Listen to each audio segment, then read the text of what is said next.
ముఖ్యమంత్రి కావడానికి కేవలం సోషల్ మీడియానే కారణం.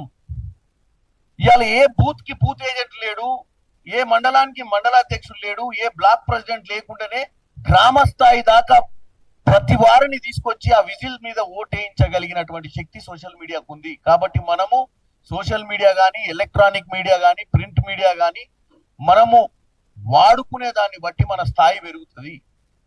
రేపు పొద్దున జెడ్పీటీసీ కావాలన్నా, కింద గ్రామ పంచాయతీ సర్పంచ్ కావాలన్నా, ఒక ఎమ్మెల్యే కావాలన్నా, ఒక కొత్తగా ఒక ఎంపీ ఏం చేసినా, ఇలా నేను చామల కిరణ్ కుమార్ రెడ్డిగా ఒక పార్లమెంట్ సభ్యుని కావడానికి కారణం ఇక్కడ ఉన్నటువంటి పాత్రికేయ మిత్రులే నాకు సహకరించారు. ఆ రోజు ఒక మీడియా కమిటీ చైర్మన్ గా ఈ రాష్ట్రానికి నన్ను పరిచయం చేసిర్రు. ప్రతిరోజు నేను పెట్టే ప్రతి ప్రెస్ మీట్, ప్రతిరోజు నేను ఇచ్చే ప్రతి కౌంటర్ ని మీరు ప్రజలకు తీసుకుపోవడం వల్లనే భువనగిరి లాంటి కీలకమైనటువంటి పార్లమెంట్ లో నాకు అవకాశం వచ్చింది. ప్రజలు నన్ను గుర్తుపట్టి 2.5 లక్షల పైచిలకు మెజార్టీతో గెలిపించిర్రు.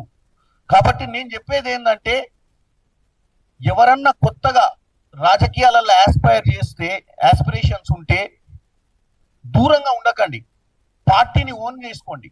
ఎవరికి చెప్పాల్సిన అవసరం లేదు, ఎవరికి ఏం చేయాలని చెప్పాల్సిన అవసరం లేదు. పార్టీ లైన్ ఏందో తెలుసుకొని ఆ లైన్ లో మాట్లాడుకుంటూ గ్రామ స్థాయి దాకా మాట్లాడినట్టయితే పక్క పార్టీలు అవలంబించేటువంటి విధానాలకు మనము ఆర్గానిక్ వేలా సిస్టమేటిక్ గా మన సొంత పార్టీ కార్యకర్తలే గనుక ఈరోజు కాంగ్రెస్ పార్టీ చరిత్ర 130 ఏళ్ల చరిత్ర.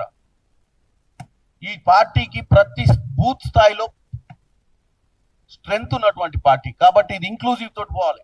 ఎందుకంటే ముఖ్యంగా మీరు నిన్న ఈ మధ్య కాలంలో కంటిన్యూగా చూస్తున్నారు. ఈ రోజు కూడా నేను నా బాధ్యతగా, నాకు ఎవరు చెప్పలే, ముఖ్యమంత్రి గారు నిన్న సాయంత్రం ప్రెస్ మీట్ పెట్టారు. ప్రధానమంత్రి నరేంద్ర మోడీ గారిని అడిగిరు. ఏమని అడిగిరు? వికసిత్ భారత్ 2047 30 ట్రిలియన్ ఎకనామీ నువ్వు డబుల్ ఇంజన్ సర్కార్ తోటే నడుపుకుంటావా అని. అంటే నీ బీజేపీలో ఈ 18వ లోక్సభలో నీతో పాటు అంటగాగినటువంటి పార్టీలు రూల్ చేసే రాష్ట్రాలకే నిధులు ఇస్తావు, ఆ రాష్ట్రాలలో ఉన్న ముఖ్యమంత్రులకే ఇంపార్టెన్స్ ఇస్తావు. గుజరాత్ ముఖ్యమంత్రి ఏదైతే వైబ్రెంట్ గుజరాత్ కోసము కెనడాకు యుఎస్ కి పోతే ఆయనకు పర్మిషన్ ఇచ్చిర్రు. ఆయన పోయి అందరినీ కలుస్తుండ్రు. నిన్న ముఖ్యమంత్రి గారు ఏం అడిగిర్రు? ఈరోజు భారతదేశంలో నువ్వు 30 ట్రిలియన్ ఎకనామీకి మేము 3 ట్రిలియన్ ఎకనామీ కాంట్రిబ్యూట్ చేస్తాము అని, నేను విదేశాలకు వెళ్ళి పెట్టుబడులు తీసుకురావడానికి, మంచి నాణ్యతమైన విద్యను అందించడానికి నేను చేసే ప్రయత్నాన్ని మీరు యూకేకి పర్మిషన్ ఇచ్చి యుఎస్ కి పర్మిషన్ ఇవ్వకపోవడానికి కారణాలు ఏంటో అర్థం కాని పరిస్థితి. ఇకపోతే బీజేపీ నాయకులు మీరు చూసినట్టయితే ముఖ్యంగా అరవింద్ రఘునందన్ రావు గారు ముందే రియాక్ట్ అయ్యారు. ఏమని? సబ్జెక్ట్ తెలియకముందే మేము అసలు ఆపలేదన్నారు. ఫస్ట్ వచ్చి బీజేపీకి సంబంధమే లేదు, ఇక్కడ రాష్ట్రం లేదో పరిశాన్ ఉండి వెనకకు వచ్చిండు, బీజేపీ అసలు అడ్డుకోలేదని చెప్పి మొదటి స్టేట్మెంట్ అరవింద్ది. తర్వాత ఎప్పుడైతే మినిస్ట్రీ ఆఫ్ ఎక్స్టర్నల్ అఫేర్స్ వచ్చి ఎస్ మేమే ఆబ్జెక్ట్ చేసినాము, వీ హావ్ గివెన్ క్లియరెన్స్ అన్నాక మళ్ళీ వచ్చి కొత్త కథ చెప్పిండు. అంటే మీ ఇష్టం ఉన్నట్టు ఎవరిని పడతారు కలవనికి పోతారా? నేను ఒకటి అడుగుతున్నా, నరేందర్ మోడీ గారు 13వ సంవత్సరం ప్రధానమంత్రి ఉండి ఇంకా ఆయన గుజరాత్ ముఖ్యమంత్రి లెక్కనే పరిపాలిస్తుండే ఈ దేశాన్ని.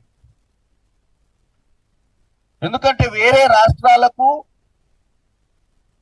ఏదైతే బీజేపీ పాలిత రాష్ట్రాలు కాకపోతే డెవలప్మెంట్ ఉండదు, విదేశాలకు పోనీకి పర్మిషన్లు ఉండవు. కాబట్టి నిన్న ముఖ్యమంత్రి గారు ఈ విషయాలన్నీ చెప్తూ ఏమన్నారు? మా ఎంపీలందరూ కూడా డెఫినెట్ గా ప్రధానమంత్రిని ఈ విషయంలో నిలదీయాలి.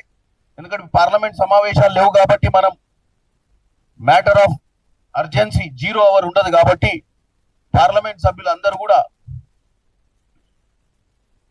వాళ్ళ లెటరేట్స్ మీదన, లేకపోతే ఈమెయిల్స్ ద్వారానో, లేకపోతే సోషల్ మీడియా ద్వారానో నరేందర్ మోడీ గారికి మరి రాష్ట్రంలో జరిగినది అన్యాయం, 4 కోట్ల మంది తెలంగాణ బిడ్డలకు సంబంధించినటువంటి ఎన్నుకున్నటువంటి ముఖ్యమంత్రికి మీ ముఖ్యమంత్రికి గుజరాత్ ముఖ్యమంత్రికి పర్మిషన్ ఇచ్చి ఇక్కడ ముఖ్యమంత్రికి పర్మిషన్ ఇవ్వకపోవడాన్ని ఇలా మనం ప్రశ్నించాల్సిన అవసరం గ్రామ స్థాయి దాకా ఉంది.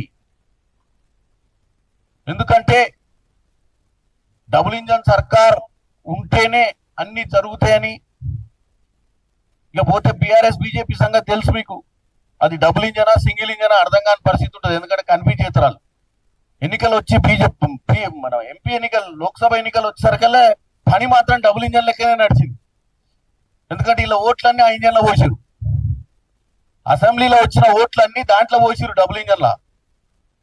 పైకి మాత్రం మేము అలాగని చెప్తారు, ఎందుకంటే కలిస్తే రేపు పొద్దున కొన్ని వర్గాల ఓట్లు రావు అన్న భయంతో బీఆర్ఎస్ వాస్తవం చెప్పకుండా లోపల లోపాయకారంగా అన్ని చేస్తూనే ఉంది.